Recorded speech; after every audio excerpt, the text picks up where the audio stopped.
Hello my dear students, welcome to another episode of podcast series. आइए आज हम पढ़ते हैं breathing and exchange of gases को एक मस्त तरीके से और दिमाग में सेट कर लेते हैं। स्टूडेंट्स, यहां पर एक वर्ड है ब्रीदिंग और एक वर्ड हम पढ़ते हैं रेस्पिरेशन। एक्चुअली रेस्पिरेशन को कॉमनली ब्रीदिंग और रेस्पिरेशन एक साथ यूज कर लेते हैं, बट है ये अलग अलग शब्द। रेस्पिरेशन का मतलब होता है जब रेस्पिरेटरी सबस्ट्रेट लाइक ग्लूकोज का सेल के अंदर ब्रेक डाउन होकर और उससे एनर्जी एटीपी बनाई जाती है, जिसे हम रेस्पिरेशन इन प्लांट्स में डिटेल में पढ़ते हैं। और ब्रीदिंग का मतलब होता है एक्सचेंज ऑफ गैस, यानी एटमॉस्फेयर से O2 रिच एयर अंदर लेना इनटू द लंग्स और CO2 rich air from the tissues जो है उसे back into the atmosphere exhale out करना। That is actually breathing. तो आइए पहले हम रेस्पिरेटरी ऑर्गन्स देख लेते हैं कुछ ऑर्गेनिजम्स के। सबसे पहले हम स्टार्ट करते हैं स्टूडेंट्स लोअर ऑर्गेनिजम्स जैसे कि पॉरीफेरा, सीलेंट्रेटा, टीनोफोरा, फ्लैटवर्म्स। ये सब जो होते हैं स्टूडेंट्स, इनका रेस्पिरेशन जनरल बॉडी सरफेस के थ्रू होता है। इसी तरह से इवन एनेलिडा के पहले तक यानी फ्लैटवर्म, राउंड वर्म तक ये स्टोरी चलती है। एनेलिडा में भी क्यूटेनियस यानी मॉइस्ट स्किन के थ्रू एक्सचेंज ऑफ गैसेस होता है। फिर हम आते हैं आर्थ्रोपोडा पे। आर्थ्रोपोडा में 3 क्लासेस है। इंसेक्टा में ट्रेकियल ट्यूब्यूल्स के through, then Arachnida which is spider and scorpio, मकड़ी और बिच्छू, उसमें बुक लंग्स या बुक गिल्स के थ्रू, और क्रस्टेशिया, क्रैब एंड प्रॉन्स जो एक्वाटिक वाले हैं उनमें ब्रैंकियल यानी गिल्स के थ्रू। इसके बाद हम आ जाते हैं कॉर्डेट्स में। अगर हम कॉर्डेट्स की बात करें तो फिशेस में, वर्टिब्रेटा में, फिशेस में गिल्स के थ्रू, रेप्टाइल, बर्ड्स और मैमल्स में पल्मोनरी यानी लंग्स के थ्रू, और फ्रॉग, एम्फीबियन की अगर हम बात करें तो टैडपोल या एक्वाटिक एम्फीबियंस में gills and skin, moist skin के through. But adult frog, land वाले जो हैं उनमें लंग्स, मॉइस्ट स्किन यानी क्यूटेनियस एंड बक्कोफैरिंजियल एपिथेलियम के थ्रू। सो ये तो सारी बात हमने कर ली major respiratory organs in organisms की। अब आइए हम ह्यूमन रेस्पिरेटरी सिस्टम को स्टार्ट करते हैं। डाइजेस्टिव सिस्टम की तरह हम पहले इसका स्ट्रक्चर देखेंगे, फिर इसकी वर्किंग देखेंगे। ये स्टार्ट होगा एक्सटर्नल नॉस्ट्रल से जो 1 पेयर है अबव द अपर लिप, यहां से हवा अंदर घुसेगी। फिर आएगी नेजल कैविटी जिसमें नेजल चेंबर है, और नेजल चेंबर जो है वो एयर को ह्यूमिडिफाई करेगा, एयर कंडीशनर की तरह काम करेगा, यानी कि एयर को बॉडी टेम्परेचर पे लेके आएगा। अगर बहुत ठंडी एयर है तो थोड़ा सा वार्म अप करेगा, और बहुत गर्म एयर है तो उसे कूल डाउन करेगा। इसी नेजल कैविटी के अपर पार्ट पे ऑल्फैक्टरी रीजन है जहां से हमें सेंस ऑफ स्मेल समझ में आता है, वो रिसेप्टर्स है। इसके बाद 2 इंटरनल नॉस्ट्रल या इंटरनल नेयर्स हो जाएंगे। ये हवा पहुंचेगी नेजोफैरिंग्स में, फैरिंग्स which is a common pathway for food and air, और उसके बाद लैरिंगोफैरिंग्स में, यानी फैरिंग्स में फूड भी आ रहा है और फैरिंग्स में एयर भी आ रही है। अब फैरिंग्स के बाद ये पहुंचेगी लैरिंग्स में। खाना पहुंचा था ईसोफेगस में, ये पहुंचेगी लैरिंग्स में। अब लैरिंग्स जो है कार्टिलेजिनस बॉक्स है जिसकी अपर छेद को, ओपनिंग को, होल को कहते हैं ग्लॉटिस। जैसे गलेट हमने कहा था ईसोफेगस की अपर ओपनिंग को। ये जो ग्लॉटिस है इस पर एक कार्टिलेज है, येलो इलास्टिक कार्टिलेज, ध्यान रखना, एक ढक्कन जिसे बोलते हैं एपीग्लॉटिस, वेरी वेरी इंपॉर्टेंट। इसका काम है कि जब हम खाना निगल रहे हैं, स्वेलिंग ऑफ फूड, उस समय ग्लॉटिस को क्लोज कर दे ताकि फूड लैरिंग्स, ट्रेकिया, विंड पाइप में ना जाए, सीधे ईसोफेगस में जाए। लैरिंग्स के कार्टिलेज की अगर मैं बात करूं तो इसमें 1 थायराइड कार्टिलेज है, 1 क्रिकॉइड कार्टिलेज है, 1 एरिटिनॉइड कार्टिलेज है, 2 एरिटिनॉइड, 1 थायराइड, 1 क्रिकॉइड एंड 1 एपीग्लॉटिस। बाकी 2 एरिटिनॉइड, 2 कार्निकुलेट और 2 क्यूनिफॉर्म, यानी 9 कार्टिलेजेस होती हैं। इसी लैरिंग्स में वोकल कॉर्ड्स है, यानी लैरिंग्स साउंड बॉक्स, वॉइस बॉक्स है हमारा। नाउ लैरिंग्स के बाद में एयर जाएगी ट्रेकिया में। ट्रेकिया लॉन्ग है, करीब 10 सेंटीमीटर लंबा, 2 से 2.5 सेंटीमीटर चौड़ा, और ट्रेकिया T4 T5 के लेवल पर जाकर 2 में डिवाइड करेगा, उन्हें कहेंगे प्राइमरी ब्रोंकाई। ये एंटर करेंगे into the lungs. Bronchi divide होंगे कैसे? पहले प्राइमरी ब्रोंकाई, फिर सेकेंडरी ब्रोंकाई, फिर टर्शरी ब्रोंकाई। फिर ब्रोंक्यूल वर्ड यूज करेंगे, और पतले पतले पाइप होते जा रहे हैं तो initial bronchiole. So larynx, trachea, primary bronchi, secondary bronchi, tertiary bronchi, initial bronchiole. ये और डिवाइड होते जाएंगे मेनी टाइम्स, जिससे फाइनल बनेगा टर्मिनल ब्रोंक्यूल। यहां तक कोई ब्लड के साथ गैस का एक्सचेंज नहीं होता। इस पूरे हिस्से को एक्सटर्नल नॉस्ट्रल से लेके टर्मिनल ब्रोंक्यूल तक कहते हैं कंडक्टिंग पार्ट। इसका काम है एयर को ट्रांसपोर्ट करना, एयर को ह्यूमिडिफाई करना, bring it to the body temperature, और अगर इसमें कोई डस्ट पार्टिकल्स वगैरह जर्म्स आ गए हैं तो ट्रेकिया, ब्रोंका, इन सब में सीलियां हैं, उसकी मदद से उसे बाहर फेंक देना। That is all. इसमें कोई एक्सचेंज ऑफ गैस नहीं हो रहा। अब इसके बाद इनिशियल ब्रोंक्यूल, टर्मिनल ब्रोंक्यूल के बाद आएगा रेस्पिरेटरी ब्रोंक्यूल, और ये फिर डिवाइड कर करके फाइनली बनाएगा एल्वियोलस। एल्वियोलस जो structural functional unit of lung होगी। नाउ ये पूरा रेस्पिरेटरी पार्ट है, एक्सचेंज पार्ट है, जहां से एक्चुअली गैस का एक्सचेंज होगा। माय डियर स्टूडेंट्स, ध्यान रखिएगा, जैसे जैसे ये ट्यूब्स डिवाइड हो रहे हैं इनका डायमीटर पतला होता जा रहा है, और फाइनली एल्विलाई में आके सिंपल यानी सिंगल लेयर्ड की स्क्वैमस फ्लैट सेल्स वाली एपिथेलियम मिलेगी। अब ट्रेकिया कहीं कोलैप्स ना हो जाए, जब हमने एक्सपायर किया तो कहीं लो एयर प्रेशर में ट्रेकिया कोलैप्स ना हो जाए, उसके लिए ट्रेकिया में सी शेप्ड की, सी यानी डॉर्सली, पीछे पीछे ईसोफेगस है, डॉर्सली वहां पर इनकम्प्लीट कार्टिलेजिनस रिंग है, ये हाइलाइन टाइप की कार्टिलेज है, वेरी इंपॉर्टेंट। तो एपिग्लॉस्टिक येलो इलास्टिक कार्टिलेज है, पर ये सी शेप्ड की हाइलाइन कार्टिलेजेस हैं जो इनकम्प्लीट हैं डॉर्सली। 16 to 20, 16 से 20 ट्रेकिया में होती हैं, बट ये इनिशियल ब्रोंक्यूल तक मिलती हैं। So trachea, primary bronchi, secondary bronchi, tertiary bronchi, initial bronchiole तक ये सी शेप कार्टिलेजिनस रिंग्स मिलती है, which prevent the collapse during expiration low air pressure। अब ये तो हमने समझा पूरा सिस्टम। अब इसके बाद में लंग्स की बात करते हैं। तो 2 लंग्स है, राइट लंग और लेफ्ट लंग। लेफ्ट लंग में एक गड्ढा है, कार्डियक नॉच, जहां पे हार्ट प्लेस्ड है। लंग्स की कवरिंग को प्लूरा या प्लूरल मेम्ब्रेन बोलते हैं। इसकी 2 लेयर्स हैं, डबल लेयर्ड है, विसरल जो लंग के साथ चिपकी है, और पेराइटल जो थोरैसिक वॉल के साथ। इन दोनों के बीच में प्लूरल स्पेस है, जिसमें प्लूरल फ्लूइड भरा हुआ है, जो फ्रिक्शन को प्रिवेंट करता है, रिड्यूस करता है, स्ट्रेस को रिड्यूस करता है। अब स्टूडेंट्स एक बात समझिएगा, बहुत मजेदार। लंग्स जो हैं ये एक एयर टाइट चेंबर में है, इस बात को समझो। थोरैसिक कैविटी एक एयर टाइट चेंबर है। थोरैसिक कैविटी में लंग्स है, थोरैसिक कैविटी में हार्ट है, इन्हें प्रोटेक्ट करने के लिए एक थोरैसिक या रिब केज है। फ्रंट वेंट्रली एक स्टर्नम एंड 12 पेयर रिब्स हैं, लेटरली रिब्स हैं, और बैक में वर्टिब्रल कॉलम और रिब्स हैं। एनसीईआरटी लिखती है फ्रंट में स्टर्नम, बैक में वर्टिब्रल कॉलम और लेटरली रिब्स। लोअर साइड पर एक मसल है, strong muscle which is diaphragm. इसके अंदर लंग्स और हार्ट बहुत अच्छे से प्रोटेक्टेड है। अब बड़ा ध्यान से सुनिएगा, वैसे तो अगर हमें लंग के अंदर हवा लानी है तो प्रेशर कम और वॉल्यूम बढ़ाना है, हम मसल रिलैक्स करके कर सकते थे, पर लंग्स में मसल्स नहीं होती। We cannot, that is why directly alter, change the volume on side the lungs, we cannot change. तो हम क्या करें, अगर थोड़ा सा कैविटी का वॉल्यूम कम ज्यादा किया तो वो रिफ्लेक्ट करेगा लंग के अंदर, यानी any change in the volume of thoracic cavity will be reflected in the volume of pulmonary cavity because we cannot directly alter the pulmonary volume। इतना समझ आ गया। अब आगे बढ़ते हैं। अब आइए हम इसकी फंक्शनिंग पर आते हैं। तो फंक्शनिंग में हाँ, एक बात और, एल्वियोलाई में सिंपल स्क्वैमस एपिथेलियम है, इसके अलावा एल्वियोलस सरफेक्टेंट प्रोड्यूस करता है, जो एक तरह का फॉस्फोलिपिड है जो सरफेस टेंशन रिड्यूस करता है। टेंशन तो हमेशा रिड्यूस ही होना चाहिए ताकि एल्वियोलाई कोलैप्स ना हो। आपको पता है ये एल्वियोलाई में जो सरफेक्टेंट का प्रोडक्शन है, ये जब वो फीटस मदर के यूट्रस के अंदर होता है 7 मंथ के बाद होता है। इसीलिए अगर 7 महीने के पहले प्रीमेच्योर डिलीवरी हो जाए तो उस बच्चे को बचा पाना काफी मुश्किल हो जाता है, अब क्योंकि एल्वियोलाई कोलैप्स हो जाएंगे। अब हम आते हैं इसकी फंक्शनिंग पर। इसमें 5 स्टेप्स हैं। Step number 1 breathing, inhalation, exhalation.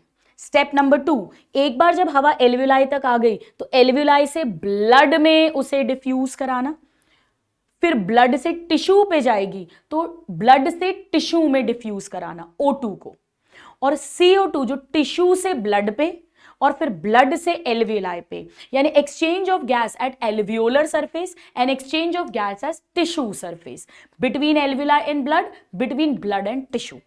ये 3 स्टेप्स हो गए, जो एक्चुअली 2 हैं पर अपन 3 मानते हैं। अब ट्रांसपोर्ट ऑफ गैस, ये जो ब्लड में ट्रांसपोर्ट होगा O2 का और CO2 का, ये सब हम इस चैप्टर में आज समझने वाले हैं, पढ़ने वाले हैं। और फाइनल स्टेप होता है जहां पे this O2 will be utilized by the tissues to produce energy which is called respiration, जो हम रेस्पिरेशन इन प्लांट्स में पढ़ते हैं। तो आइए, तैयार हैं आप पहला स्टेप के लिए, विच इज ब्रीदिंग। ब्रीदिंग में 2 स्टेप्स है, इनहेलेशन और एक्सहेलेशन। इनहेलेशन करना है, आपको एटमॉस्फेयर की हवा लंग्स में लानी है। हवा ट्रैवल करती है हाई प्रेशर से लो प्रेशर पे, तो लंग्स के अंदर प्रेशर कम करना है, इंट्रा पल्मोनरी प्रेशर कम करना है, यानी इंट्रा पल्मोनरी वॉल्यूम बढ़ानी है। वॉल्यूम कैसे बढ़ाएंगे? देखो, डायफ्राम ऐसा है गुंबद आकार का, डोम शेप्ड, ये कॉन्ट्रैक्ट करेगा तो फ्लैट हो जाएगा, इतना वॉल्यूम बढ़ गया एंटेरो पोस्टीरियर एक्सिस में, इसे डैप से याद करेंगे। डायफ्राम कॉन्ट्रैक्शन से एपी एक्सिस में इंक्रीज होती है वॉल्यूम। और रिब्स के बीच में एक्सटर्नल इंटरकॉस्टल मसल्स हैं, ये कॉन्ट्रैक्ट करेंगी तो स्टर्नम और ribs outward and upward move करेंगे, इससे भी वॉल्यूम बढ़ेगा। यानी कि इनहेलेशन के टाइम प्रेशर कम करना है लंग के अंदर, वॉल्यूम बढ़ाना है, diaphragm and external intercostal muscle contract करेंगी, वॉल्यूम बढ़ेगा, प्रेशर कम होगा, हवा अंदर आ जाएगी। और इसका ठीक उल्टा होगा नॉर्मल एक्सपायरेशन में, डायफ्राम और एक्सटर्नल इंटरकॉस्टल मसल रिलैक्स करेंगी, वापस अपनी पोजीशन पे आएंगी, उतना वॉल्यूम कम होगा, प्रेशर बढ़ेगा और एक्सहेलेशन होगा। लेकिन जब हम कभी जोर से फोर्सफुली सांस छोड़ते हैं, फोर्सफुल एक्सपायरेशन, तब मुझे वॉल्यूम लंग के अंदर और कम करना है क्योंकि मुझे प्रेशर और बढ़ाना है, तब इंटरनल इंटरकॉस्टल मसल और एब्डोमेन की मसल कॉन्ट्रैक्ट करेंगी, उससे वॉल्यूम और कम होगा, प्रेशर और बढ़ेगा और एक्स्ट्रा हवा बाहर निकलेगी। यानी normal inhalation, diaphragm external intercostal muscle contract, volume increase, pressure decrease. Normal exhalation, both these muscle relax, volume decrease, pressure increase, exhalation. Forceful expiration, internal intercostal and abdominal muscle contract, volume further decrease, pressure further increase inside the lungs, and forceful expiration. Inhalation को active मानेंगे, forceful expiration को active process मानेंगे क्योंकि यहां पे muscle contract कर रही है, एटीपी यूज हो रही है, और नॉर्मल एक्सपायरेशन को पैसिव मानेंगे। अब हम समझते हैं स्टूडेंट्स कि हम कैसे पता करें कि इनहेलेशन एक्सहेलेशन नॉर्मल है। हमें वॉल्यूम्स आनी चाहिए, पल्मोनरी वॉल्यूम। एक स्पायरोमीटर नाम का इंस्ट्रूमेंट है जिससे हम मेजर कर सकते हैं क्लिनिकली कि लंग्स अच्छे से काम कर रही हैं या नहीं। तो ध्यान से सुनिएगा, 4 पल्मोनरी वॉल्यूम और 5 पल्मोनरी कैपेसिटीज। 4 वॉल्यूम ध्यान से सुनिए, नॉर्मल सांस छोड़ने के बाद नॉर्मल सांस लेना, यानी नॉर्मल ब्रीदिंग में the volume of air we are inhaling exhaling, जैसे हम टीवी बैठकर देख रहे हैं, यानी टाइडल वॉल्यूम 500 ml 500 ml। यहां से बहुत इंपॉर्टेंट क्वेश्चंस आते ही आते हैं। दूसरा, नॉर्मल सांस छोड़ने के बाद में एक्स्ट्रा कितनी छोड़ सकती हूं, ये मेरी रिजर्व है, expiratory reserve volume ERV, the volume of air that can be expired after normal expiration, ये होती है 1000 से 1100 ml। नेक्स्ट, नॉर्मल इनहेल करने के बाद में एक्स्ट्रा कितना इनहेल कर सकती हूं, IRV इंस्पिरेटरी रिजर्व वॉल्यूम, और ये होती है 2500 से 3000 ml। जब मैंने पूरी सांस छोड़ दी फिर भी लंग कोलैप्स नहीं करता, because some amount of air is always present in the respiratory system, हमेशा रहती है, that is residual volume, the volume of air which remains in the lungs even after forceful expiration, और वो होती है residual volume RV 1100 से 1200, 1100 से 1200 ml। तो ये 4 वॉल्यूम क्लियर हो गई, TV, IRV, ERV and RV। अब कैपेसिटी समझो, नॉर्मल सांस छोड़ने के बाद मैं कितनी ले सकती हूं, मैं TV ले सकती हूं जो छोड़ी है, और IRV ले सकती हूं, इसे बोलते हैं इंस्पिरेटरी कैपेसिटी। नॉर्मल लेने के बाद मैं कितना छोड़ सकती हूं, वो नॉर्मल छोड़ सकती हूं TV प्लस ERV, इसे बोलते हैं expiratory capacity EC। Now maximum सांस छोड़ के मैं मैक्सिमम कितना ले सकती please excuse me my dear students, maximum छोड़ के मैं कितना मैक्सिमम ले सकती हूं, या मैक्सिमम लेके कितना मैक्सिमम छोड़ सकती हूं। कुछ नहीं करना, शुरू की 3 वॉल्यूम को ऐड कर दो, वो वाइटल कैपेसिटी VC बन जाएगी। 500 ml जो छोड़ा है वो, प्लस ERV जो छोड़ी है वो भी ले सकती हूं प्लस IRV, यानी VC इज इक्वल टू शुरू की तीनों ऐड कर दो TV IRV ERV। Now maximum छोड़ने के बाद जब मैक्सिमम ली तो लंग्स में कितनी है, टोटल लंग कैपेसिटी TLC, कुछ भी नहीं करना स्टूडेंट, चारों वॉल्यूम ऐड कर दो।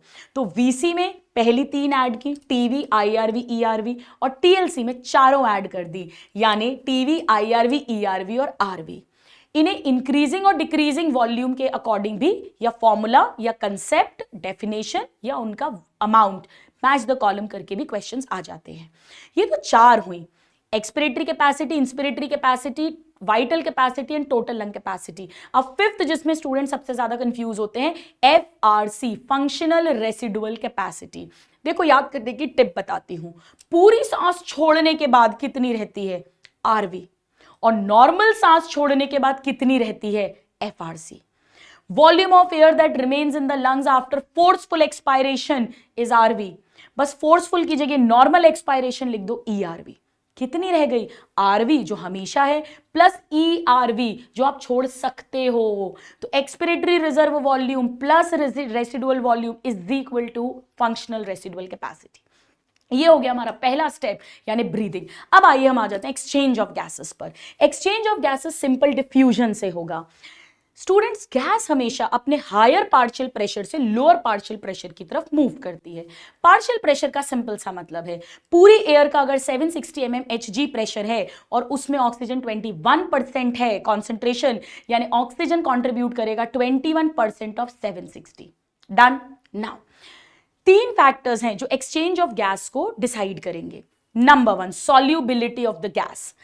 CO2 20 से 25 टाइम्स ज्यादा सॉल्युबल है, इसीलिए CO2 ज्यादा प्लाज्मा में घुल के जाती है, करीब 7%, जबकि O2 केवल 3%।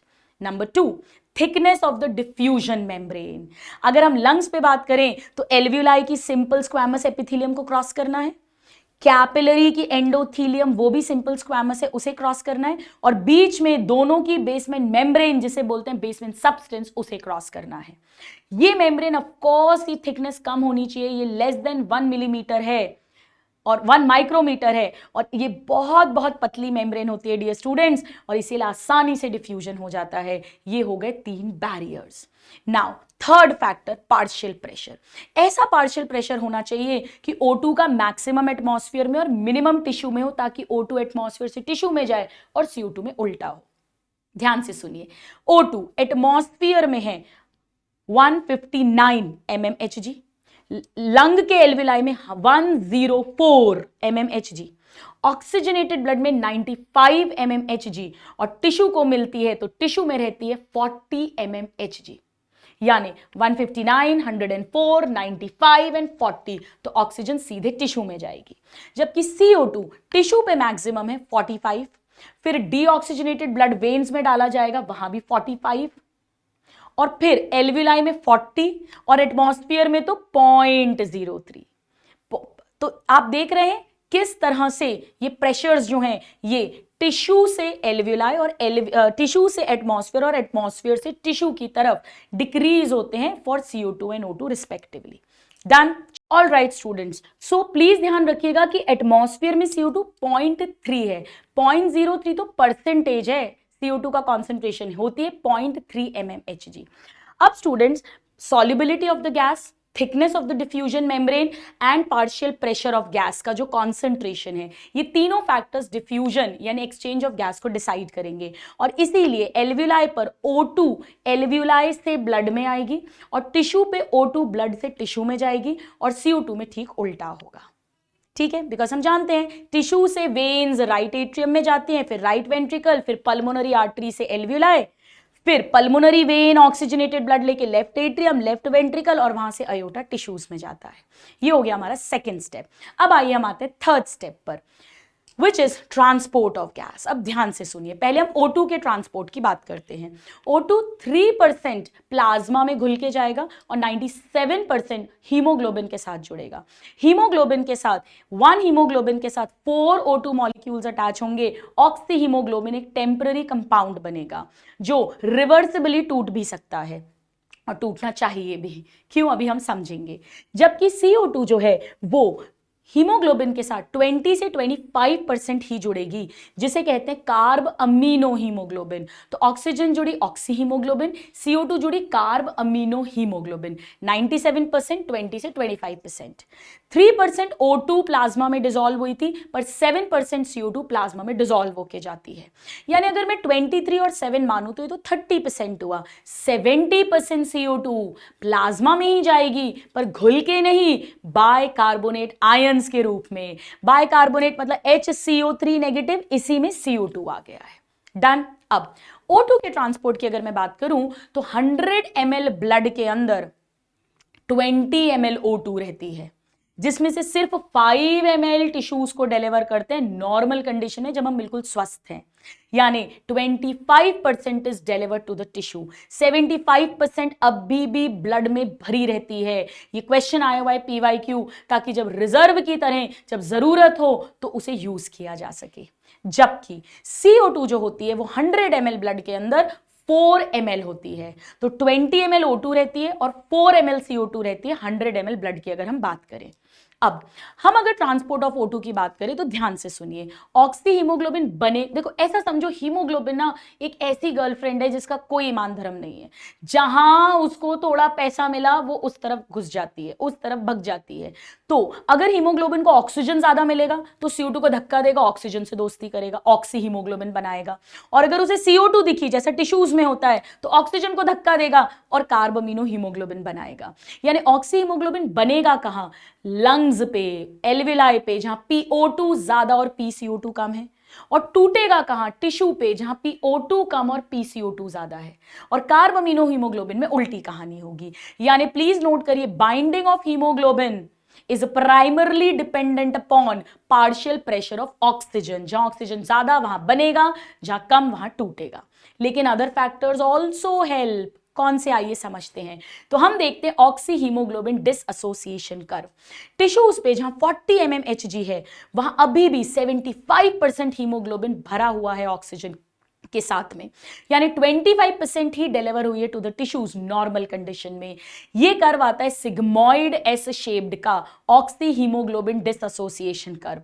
हमने एक्स एक्सिस पर partial pressure of oxygen mmHg plot किया है और वाई एक्सिस पर percentage saturation of haemoglobin with oxygen को प्लॉट किया है।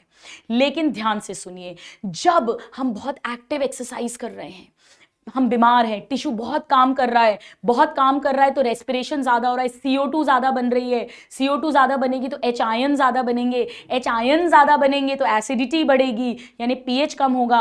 और इतनी एनर्जी बन रही है तो हीट भी बनेगी, तो टेम्परेचर भी बढ़ेगा। मैंने क्या बोला? एक्सरसाइज कर रहे हैं, CO2 बढ़ी, H आयन बढ़ा, एसिडिटी बढ़ा, टेम्परेचर बढ़ा, pH कम हुआ।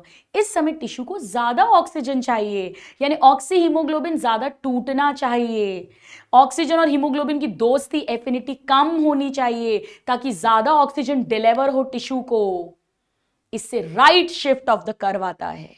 और यही तो बोहर इफेक्ट है। बोहर जी ने हमें बताया था कि जब भी CO2 ज्यादा होगी तो ऑक्सी हीमोग्लोबिन टूटेगा और ऑक्सीजन टिश्यू को डिलीवर कर दी जाएगी टिश्यूज पर। नाउ इसका उल्टा लेफ्ट शिफ्ट होगा। जब हीमोग्लोबिन और ऑक्सीजन की दोस्ती और पक्की हो जाएगी, वो टूटेगा ही नहीं, वो इन कंडीशंस के ऑपोजिट में होगा।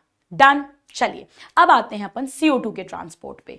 20 से 25% यानी 23% तो हीमोग्लोबिन के साथ जुड़ गई, 7% प्लाज्मा के साथ डिसॉल्व हो गई। 70% का क्या होता है? ये CO2 टिश्यू से, प्लाज्मा से होती हुई RBC में घुसती है। आप कहोगे मैम आपने तो कहा था बाइकार्बोनेट आयन प्लाज्मा में जाते हैं। बिल्कुल जाएंगे, पर एक बार आरबीसी में घुसती है। आरबीसी में CO2 और वाटर मिलकर H2CO3 बनाता है। वो ब्रेक कर कर H आयन और बाइकार्बोनेट आयन बनाती है। ये बाइकार्बोनेट अब वापस प्लाज्मा में आता है। तो सवाल उठता है आरबीसी में घुसा क्यों था? क्योंकि ये रिएक्शंस करने के लिए कार्बोनिक एनहाइड्रेज एंजाइम चाहिए, जो प्लाज्मा में लिटिल अमाउंट में बट आरबीसी में ढेर सारा होता है। क्योंकि बाइकार्बोनेट HCO3 नेगेटिव एक नेगेटिव चार्ज आरबीसी से प्लाज्मा में आया है, चार्ज गड़बड़ होगा तो प्लाज्मा से क्लोराइड आयन आरबीसी में जाएगा आयोनिक बैलेंस के लिए। इसे क्लोराइड शिफ्ट या हैमबर्गर फिनोमेना बोलते हैं। ये सब टिश्यू पर हो रहा है क्योंकि वहीं पर CO2 ज्यादा है। अब ये बाइकार्बोनेट के फॉर्म में एल्वियोलाई पे जाएगी और एल्वियोलाई पे जाकर जब CO2 कम होगा, O2 ज्यादा होगा, तब ये उल्टी गंगा बहेगी, बाइकार्बोनेट फिर आरबीसी में आएंगे, क्लोराइड वापस प्लाज्मा में जाएगा, बाइकार्बोनेट H आयन साथ मिलकर H2CO3 बनाएंगे, वो CO2 और H2O बनाएगा और CO2 एक्सेल आउट हो जाएगी। कार्बामिनो हीमोग्लोबिन भी CO2 को धक्का मारेगा और ऑक्सी हीमोग्लोबिन बनाएगा। यानी कि उल्टी कहानियां चलेंगी एल्विलाई और टिश्यू पर। Done. So this is all about transport of CO2। यानी हमने सारे स्टेप्स देख लिए, breathing, exchange of gas at alveoli and tissue surface and transport of O2 and CO2। अब आइए हम देखते हैं इनका रेगुलेशन कंट्रोल कैसे होता है। स्टूडेंट, कंट्रोल दो तरह से होता है, एक नर्वस कंट्रोल, न्यूरल कंट्रोल, और एक केमिकल कंट्रोल। न्यूरल कंट्रोल में main RRC, respiratory rhythm centre, हमारे मेड्यूला ऑब्लोंगेटा में है। वहीं से सिग्नल जाता है डायफ्राम को, एक्सटर्नल इंटरकॉस्टल मसल को।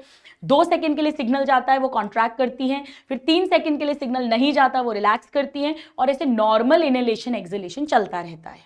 जब फोर्सफुल एक्सपिरेशन करना है तो भी एब्डोमिनल इंटरकॉस्टल मसल को सिग्नल यहीं से जाता है, मेड्यूला से, रेस्पिरेटरी रिदम सेंटर से। ये आराम से रिदम चलती रहती है। अब क्या होता है सुनो, जब बॉडी में CO2 बढ़ रहा है, अब हम चाहते हैं जल्दी जल्दी CO2 को फ्लश आउट करें, तो ये खबर पॉन्स के अंदर एक सेंटर है, न्यूमोटैक्सिक सेंटर, पी से पॉन्स, पी से न्यूमोटैक्सिक सेंटर, वहां ये खबर पहुंचती है। वहां ऐसा ब्लड पहुंचता है जिसमें हाई CO2 है। ये फटाफट से RRC के पास जाता है और उसे बोलता है अपनी इंस्पिरेशन की ड्यूरेशन को स्विच ऑफ करो, कम करो।